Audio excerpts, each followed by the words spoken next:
এবার সব শত্রুতা ভুলে নাকি বুবলির সাথে বন্ধুত্ব করতে চান অপবিশ্বাস?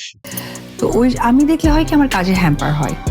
তো ওই জায়গা থেকে সামহাও আমার কাছে ফিল হয়েছে যে আমি তো আমার রেভিনিউ দিয়ে দিচ্ছি।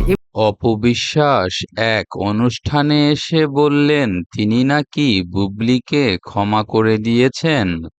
এটা আমি বলেছি, আবারও বলতে চাই।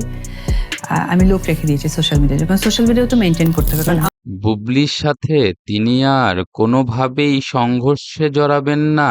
আমি আমার অজান্তে আমার রেভিনিউ শেয়ার করছি। কারণ ওই দিকের পার্টের তো কোনো পাবলিসিটিই নাই। কারণ অপবিশ্বাসের কাছে মনে হচ্ছে বুবলিকে তিনি টাইমলাইনে নিয়ে এসে বরং তাকেই আরো বেশি অর্থের মালিক করে দিচ্ছেন তিনি। আমার মনে হচ্ছে যে আমার 100% এর মধ্যে 30% রেভিনিউ আমি কাউকে শেয়ার দিয়ে দিচ্ছি। অপবিশ্বাসের জন্যই নাকি বুবলি বিভিন্ন জায়গায় কাজ পেয়ে যাচ্ছেন, এজন্য সব শত্রুতা ভুলে বুবলির সাথে বন্ধুত্ব করতে চান অপবিশ্বাস।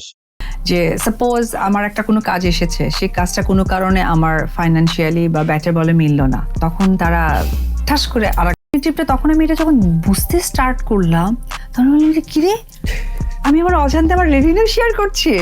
কারণ ওই দিকের পার্টের তো কোনো পাবলিসিটিই নাই, বা ওই পাবলিসিটি করার জন্য তো একটা টাইম লাগে, বা সেই কাজটাও তো করতে হয়।